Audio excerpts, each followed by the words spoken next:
This week in sports, the Friday Fallout edition sadly starts me off in a SWAC where one of the craziest coaching sagas I have ever seen ended almost as fast as it began.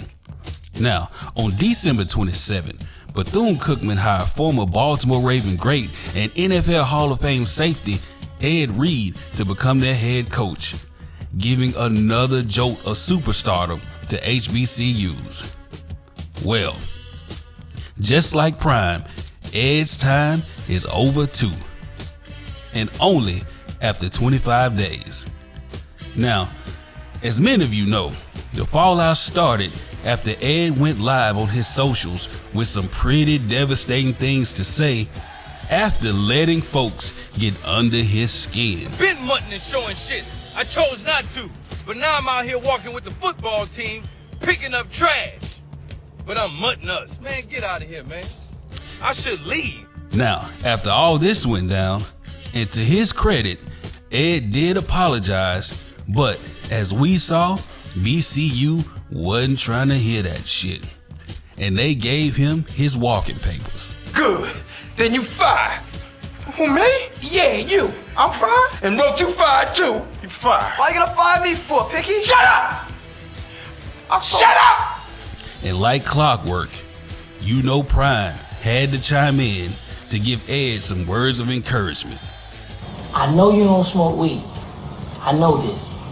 But I'm gonna get you high today. Cause it's Friday, you ain't got no job, and you ain't got shit to do. But seriously, we have folks from all sides chiming in with various degrees of blame being passed around. Many are saying he was wrong in what he said. Many are saying he wasn't wrong in what he said. Many are saying that it's more so how he did it and not what he did. And others are blasting him for having a savior type of attitude towards HBCUs.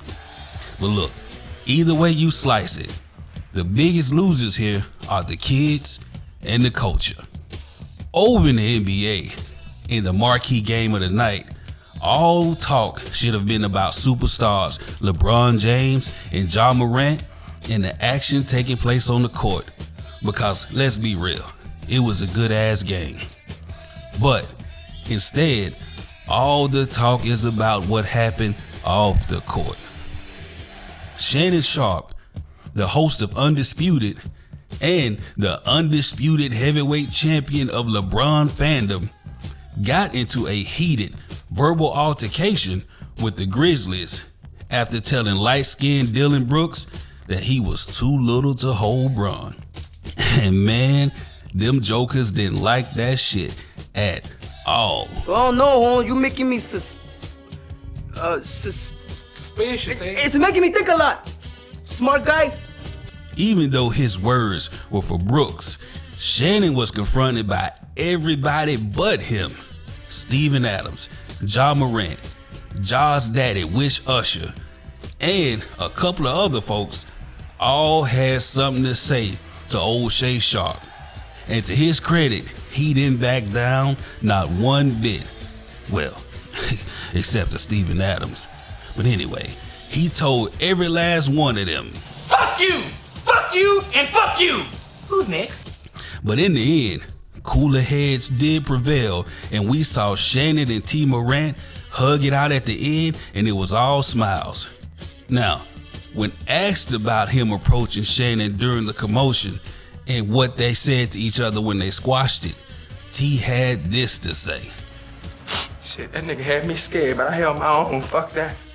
Over in the NFL, we had the divisional rounds of the playoffs going on with one NFC game and one AFC game apiece on Saturday and Sunday. And they did not disappoint.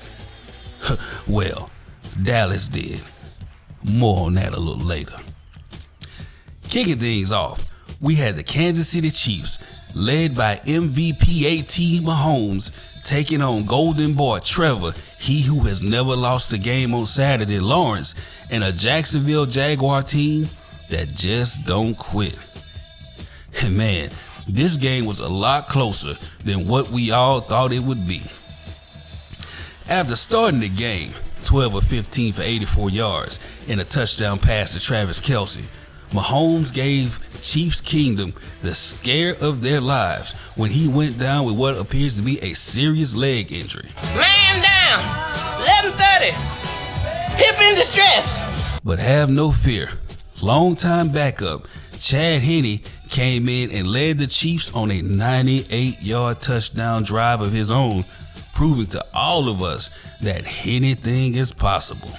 Now Mahomes came back in the second half after x-rays showed it was a high ankle sprain, and he led the team to a 27-20 win and their 5th trip to the AFC Championship game since he's been a starter.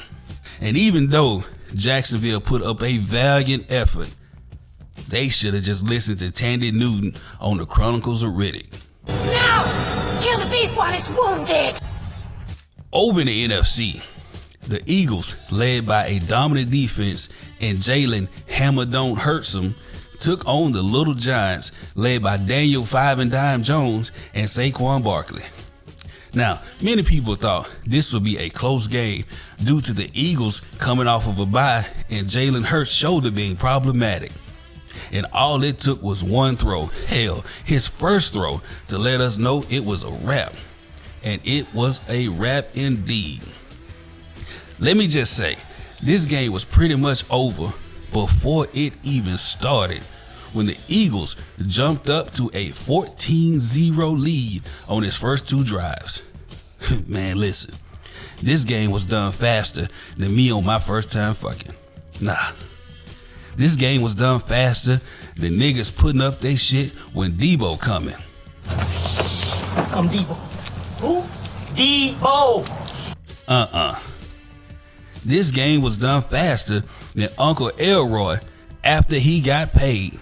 I was the one said I wasn't the kind of nigga make a little money and run to the suburbs. Yeah, you right. That's what I said. But as soon as I got my check, I was gone. Nope.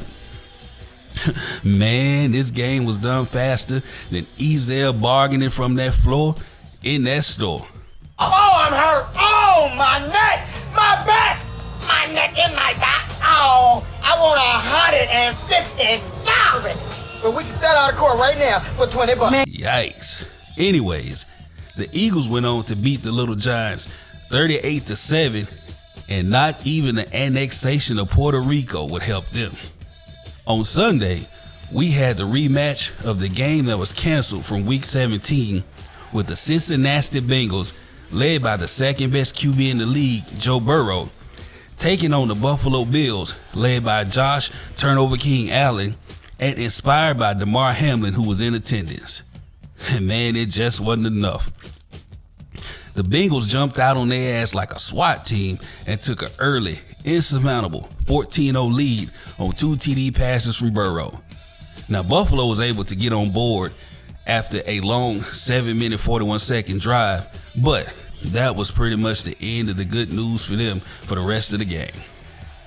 The Bengals pretty much put the game out of reach in the third quarter with a touchdown run from running back Joe Mixon.